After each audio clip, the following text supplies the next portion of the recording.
मस्साजोग गावचे सरपंच संतोष देशमुख यांच्या हत्येच्या निषेधार्थ कर्जत खालापूर मतदारसंघातील शिवसैनिकांनी भव्य मोर्चा काढला। या मोर्चात आरोपी वाल्मिक कराड आणि त्याच्या साथीदारांना तातडीने अटक करून फास्ट ट्रॅक न्यायालयात खटला चालवण्याची आणि कठोर शिक्षा देण्याची मागणी करण्यात आली।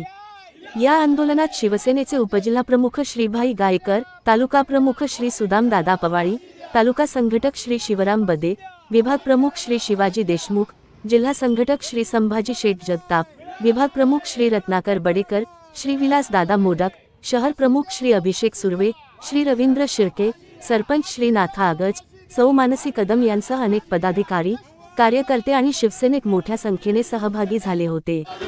शिवसेना शिंदे गटाच्या वतीनेही खालापूर येथे तहसीलदार आणि पोलीस निरीक्षकांना निवेदन देऊन वाल्मिक कराड आणि अबू आझमी यांच्या विरोधात कठोर कारवाईची मागणी करण्यात आली। राज्यभर या घटनेचा तीव्र निषेध नोंदवला जात असून संपूर्ण शिवसेना व शिवसैनिक देशमुख कुटुंबाच्या पाठीशी ठामपणे उभे आहेत। दोषींना कठोर शिक्षा मिळेपर्यंत हा लढा सुरू राहील असा निर्धार या आंदोलनातून व्यक्त करण्यात आला।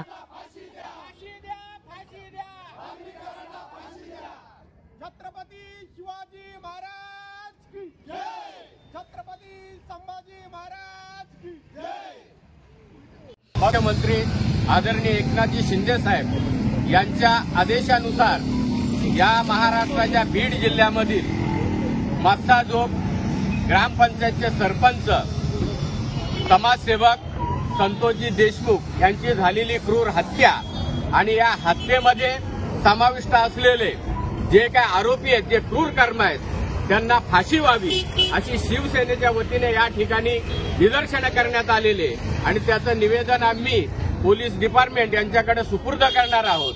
आणि आमची सर्व या कर्जत तालुक्यातील शिवसेनेची अशी मागणी आहे की हा वाल्मिक कराड जो क्रूर कर्म आहे त्याला भर चौकामध्ये न्यायालयाने फाशीची शिक्षा सुनावावी अशी आमची मागणी आहे। आणि त्या मागणीसाठी आम्ही हे आंदोलन आणि निदर्शनं करत आहोत। तर त्यांना जास्तीत जास्त शिक्षा आणि फाशीची शिक्षा झालीच पाहिजे अशी आमची सर्व शिवसैनिकांची मागणी।